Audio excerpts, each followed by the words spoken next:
questions around these resource issues? Because I want to get through these resource issues and then we can open up for comments and questions using the sign-up sheet that folks signed to give verbal comments. Yeah. Yes, sir. I'm Bill Pasquale, B-I-L-L-P-A-S-Q-U-I-L-L. I'd like to welcome you gentlemen here, Kennebunk. You folks also. I just want to make one statement. There have been studies in the past. I would question there possibly could be a bias in those for whatever reasons, which I won't go into. But I would recommend new studies with unbiased people doing it. Thank you. Thank you. Any more questions related to these resource areas? If not, I'll start from the first come, first serve. Whoever signed the sign-up sheet first for verbal comments. And the first person on this would be Albert Call.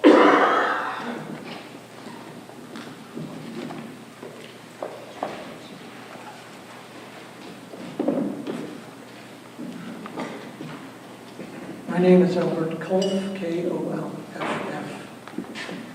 I'm a ratepayer of electricity from KLPD. I want to thank you for coming all the way from Washington, D.C. To see firsthand our historic Kennebunk Mousam River dams and the hydropower they currently produce. I'm also a Kennebunk voter. I also voted with informed emotion, voting yes with 66% of the total voters to keep hydropower, save the dams, and improve the river. While you are here, I recommend that you have dinner at Duffy's Tavern. It's a fabulous restaurant, and you can ask the proprietor, who's Chris Clough, to take you down into the basement because you'll be sitting right above the Kesslen generator. And being a trustee of KLPD, he has the key to the basement. Don't worry, you won't get electrocuted because the dam hasn't been generating electricity for the last few months. Because you're visiting Kennebunk, I want to give you a copy of a beautiful property map.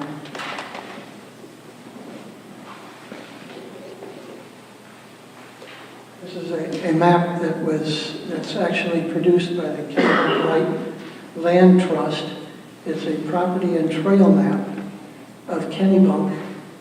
This use of this map does not endorse the one way or the other the future of the dams by the land trust.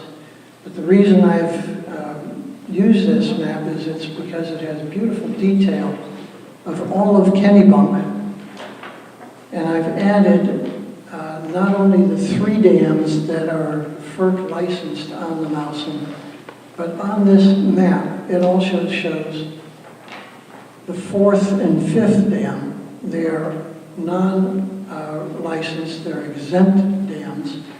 The 4th one is called Old Falls Dam, and the 5th one is Estes Lake Dam.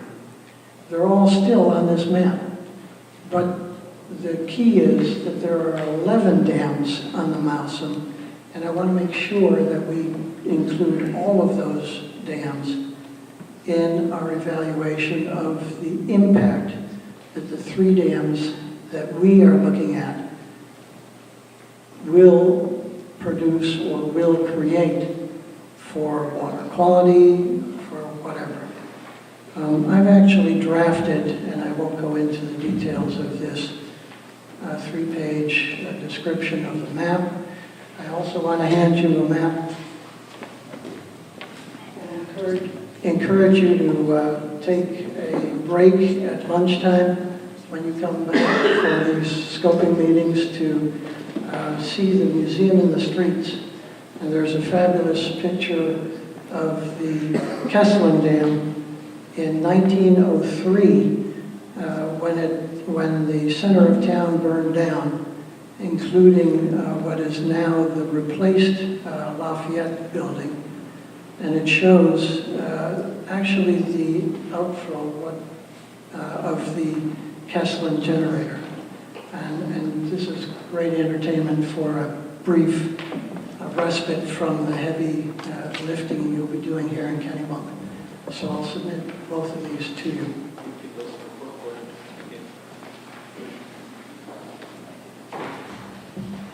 Thank you, Albert. Next person is Bill Harmon.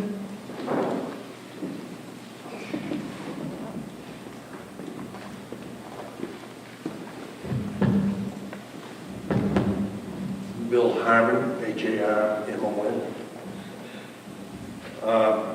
I'm a concerned resident. I have 550 feet or so of property along the Mousam River, just above the Twine Mill Dam. There are only 2 pieces of property between the dam and the railroad trestle, and I am the one just upstream of the other piece of property that abuts the big dam.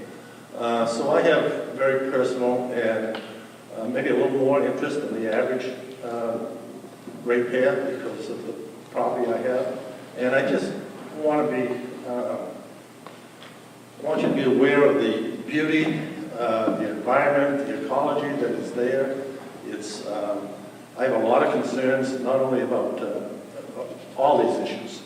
Power production, I love the fact that these dams are producing green power. It's one of the principal reasons I bought that property 22 years ago. It's offered me everything I've wanted, and I'm concerned about what's going to happen in the future on those. So if anyone wants to visit that, I know you're in town for a while and you want to visit the dams. I think you can get a good look at the dams and the impoundment above the dam. If you want to just give me a call, I'll be glad to take you down and show you. Thank you. Thank you. Kathy, do you want to comment again, or? Yeah, oh, you're fine, okay. Barry Braddock.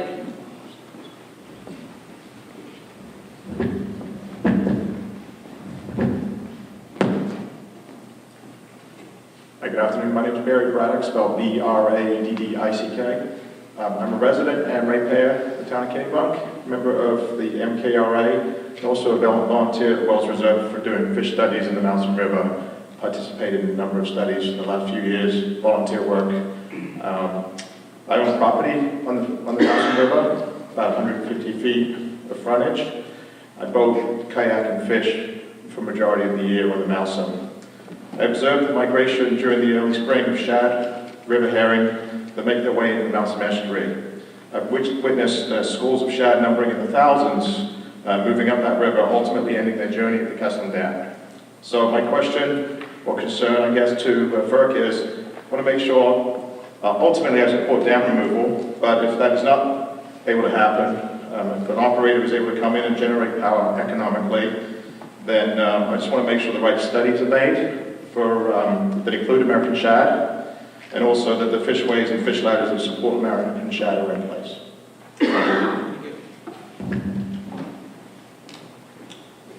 John Barrows.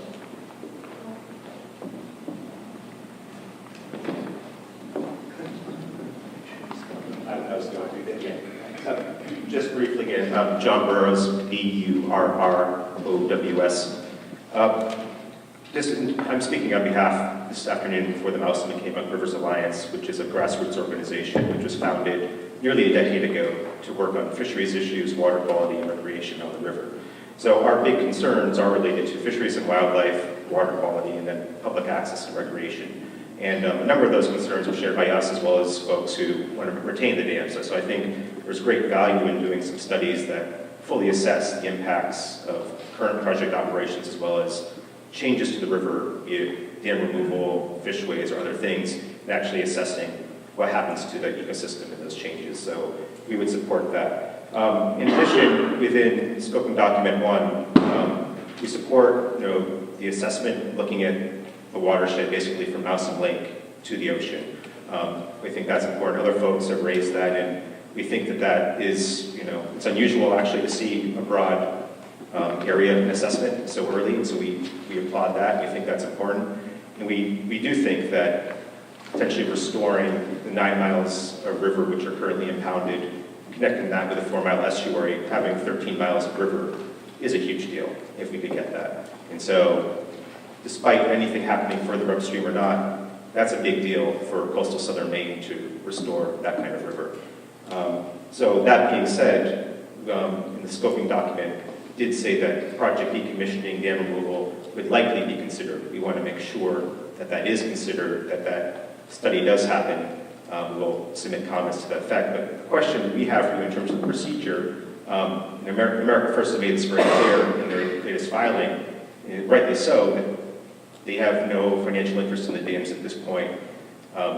They do not want to be responsible for decommissioning, and that's rightly so. But how do you go about looking at dam removal, project decommissioning with all the information that's out there without actually requiring the applicant or someone else to do studies that are solely focused on dam removal and those changes? I think under, this is an unusual case, you agree. I think under the usual ILP, the applicant would be responsible for the studies, unless there, like Steve said earlier, existing information, and that's part of the reason why we're here, is to see what existing information that's out there that may or may not require study. And I think, correct me if I'm wrong, but there's been some studies done on this decommission issue. Yeah, a lot of the studies which have been done to date are more focused on the economics, looking at removing the dam versus the cost of putting in fishways, keeping the project as is, and looking at the payback period for that over a 20-year period. There's really only been a cursory look at changes to the environment and or other things. The issue of flooding was actually looked at, and that's something we want to see a more further study on in terms of upstream flooding that the dams contribute to. But there's a whole suite of things which have been touched on in some reports, but really not a lot of in-depth detail in terms of water quality improvements, fisheries, wildlife. For both sides, we've had a lot of concerns locally about the changes to the ecosystem, the aesthetics of the river, the whole suite of things that you guys probably out here everywhere we potential dam that comes up for removal. But there hasn't been that level of detailed study going into that. And so that's, I think, a question we have is, what information does FERC ultimately need in order to balance power benefits versus the non-power benefits? When right here, as we stand, we fully believe that the economics of this thing alone with these dams are enough to warrant them not being licensed. And we could go down through years of studies, but what data and information do you actually need, and how can the public actually request that, or will you be going back and saying, based on what we've heard, we think these other studies which weren't in the scoping document 1 should be brought up regardless of maybe the public asking for them or agencies asking for them. So it's just a question of your process and procedure for how you go about gathering the information that you fully need, so 2 or 3 years from now, when you get to the environmental assessment, you have what you need. Yeah. And just like your stakeholder, FERC staff is considered a stakeholder. So to the extent that we need information, we are allowed to submit study requests as well. And but like I said, first is to sort of get an assessment of what's out there. And there's these studies out there that deals with this issue. And the first step would be to look at those studies and see if they satisfy what FERC would need for those studies. Okay. So that's how we'll deal with that before we even get into a study request. Right, great. Thank you very much. Thank you. Hey, Nick. It might be useful also just to give some background. We brought forward the scoping document, decommissioning as a potential alternative. If you've read the scoping document, you know that. Our regulations provide for the surrender proceeding in any project to begin if an application isn't filed within 2 years of the expiration of the current license. Current license is going to expire, current license is going to expire March of 2022. So the surrender proceeding officially, according to the regulations, wouldn't begin until, under the circumstances where if nobody filed a license application as of March of 2020. That's 2 years before we're to our regulations. Now, we will have to transition. It is somewhat unique, as Mike said, where we have a project currently licensed under 5362, and then we're starting under a new docket here with a new proceeding. So we will consider these issues fully once we receive the study request and as we go through the study plan determination process as we continue forward. Thank you. I apologize if I mispronounced the names. I should have said that. The next person on the list is Bill Kuhn. Did I say that right? No? Billkah. Maybe he left. Maybe. Okay. All right. The next person is Jerry Slotnick. She had to leave for a doctor's appointment. She'll be commenting via email. Okay, thank you. Beverly Kendrick, thank you. Well, I was looking for you. I'll spell this last name for sure. Beverly, and the last name Freudenreich. Freudenreich.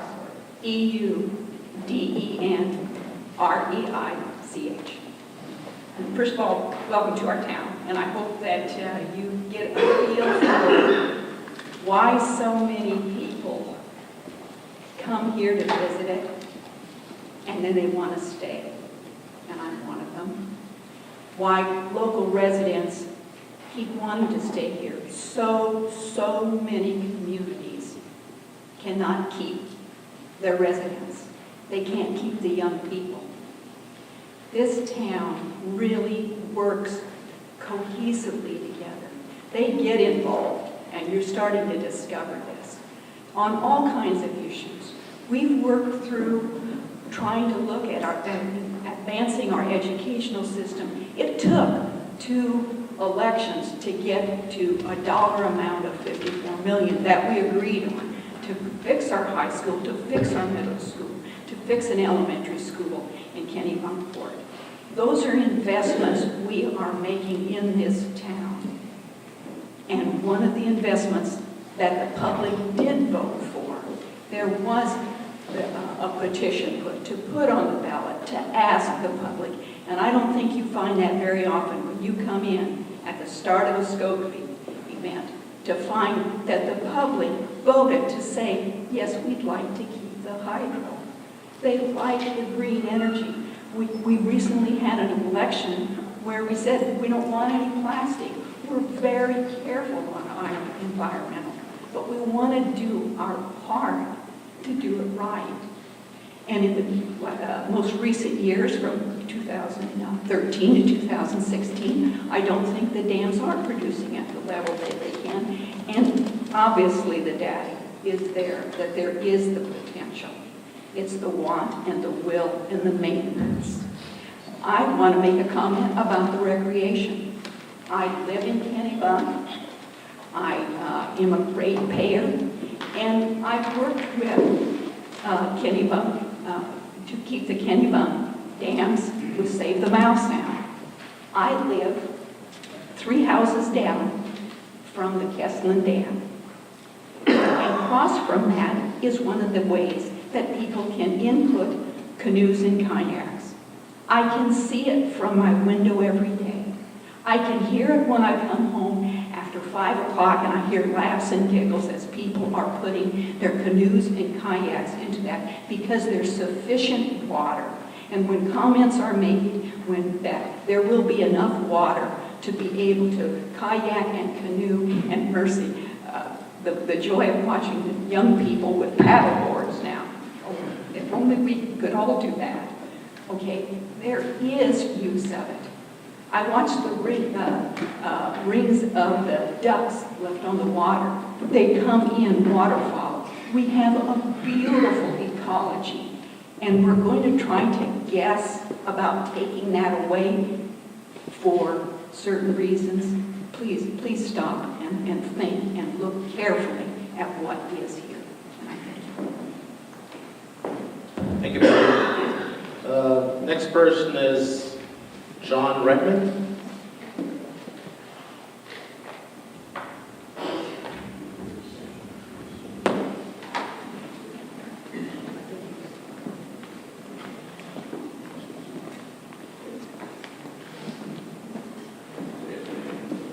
My name is John Redman, R-E-D-M-A-N.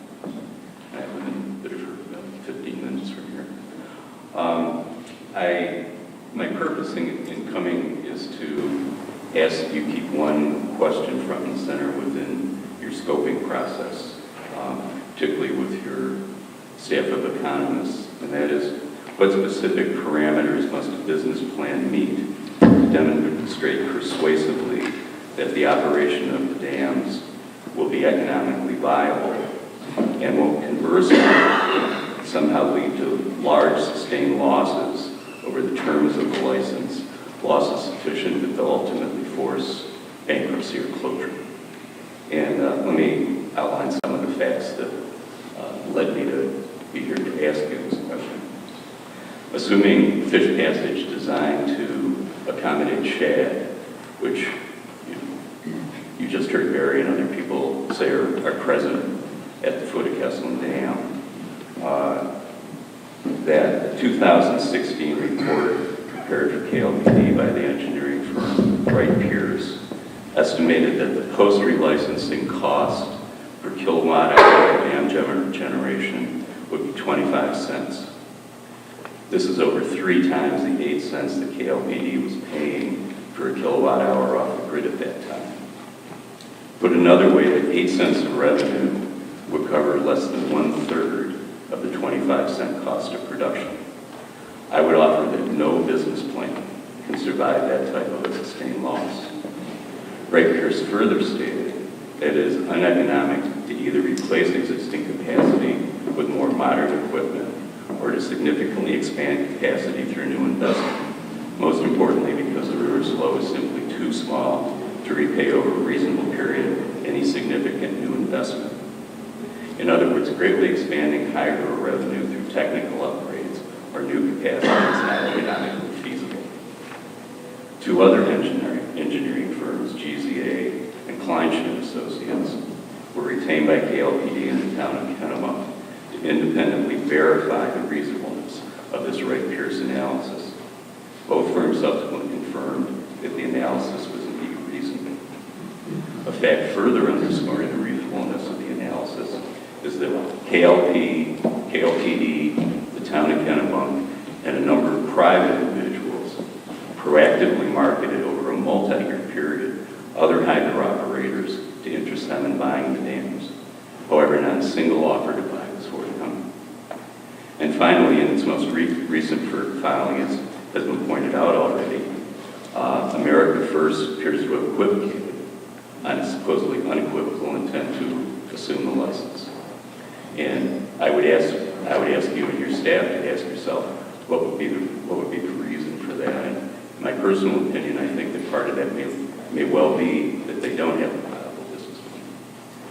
So, in sum, I believe it's very important to keep central to your discussion the question of whether or not it's possible, even hypothetically, to see a clear path to the financial viability of the dam's operations.